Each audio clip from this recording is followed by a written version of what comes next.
responsabilité sociale de l'entreprise est une notion culturellement située. Elle varie beaucoup d'un pays à l'autre.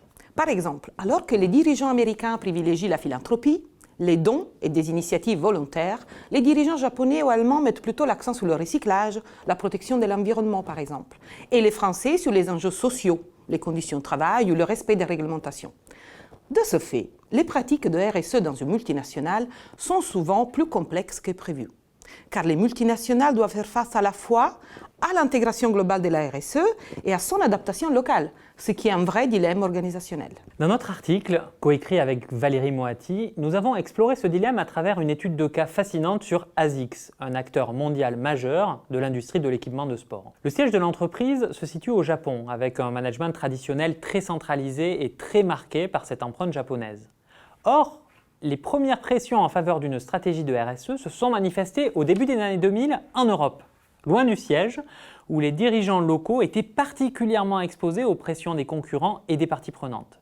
Ces pressions ont pris la forme de nouvelles réglementations, ainsi que d'interpellations de plusieurs ONG sur l'empreinte sociale et environnementale des produits, en particulier pendant les Jeux Olympiques d'Athènes. Ce sont donc des managers européens, sous pression mais loin du siège, qui ont été confrontés à la nécessité de bâtir une véritable stratégie de RSE. À travers ce cas, nous cherchons donc à répondre à la question suivante. Quelle stratégie et quelles pratiques les managers locaux, éloignés du siège, mettent-ils en œuvre pour faire entendre leur voix et influencer la définition de la politique RSE par la direction générale et le siège? Pour peser sur la politique générale de l'entreprise, ces managers locaux ont dû mettre en œuvre ce que nous appelons un travail d'hybridation, que nous définissons comme le fait de combiner et adapter différentes approches institutionnelles d'une même pratique managériale, dans notre cas la RSE. Ce travail d'hybridation permet de construire un équilibre délicat entre continuité et renouvellement. Continuité tout d'abord. La filiale européenne a pris soin de ne pas heurter, en inscrivant sa démarche dans l'histoire, les valeurs fondatrices et l'identité d'ASICS. Ils ont ainsi montré comment leur démarche était cohérente avec la mission originelle du fondateur, Kiyashiro Onitsuka, qui avait fondé l'entreprise après la Seconde Guerre mondiale pour éduquer des jeunes par le sport. De notre côté, ces managers ont introduit de la nouveauté pour insuffler une approche occidentale de la RSE.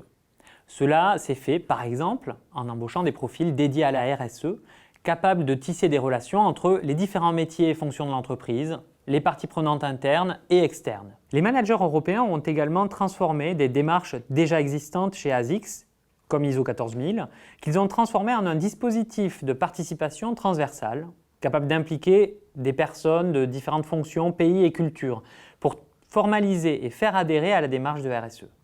Dans un deuxième temps, le siège s'est approprié ces initiatives. Après plusieurs années, le siège japonais a complètement transformé son approche de la RSE en s'inspirant des initiatives européennes. Plusieurs acteurs de l'équipe européenne de RSE ont été nommés au siège.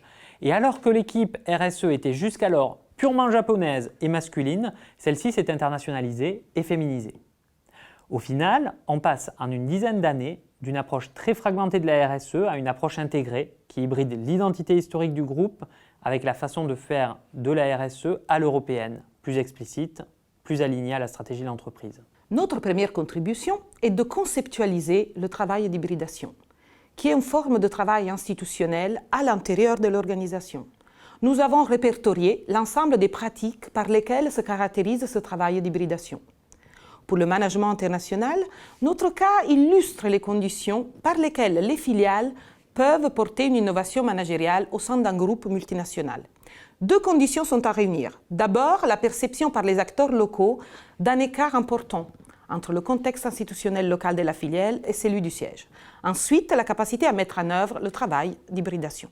Au plan managérial, nous montrons comment les multinationales peuvent atteindre une approche intégrée et cohérente en matière de RSE. Nous montrons ainsi comment gérer des concepts glocalisés qui sont diffusés à l'échelle mondiale, mais qui prennent des formes et significations spécifiques au niveau local.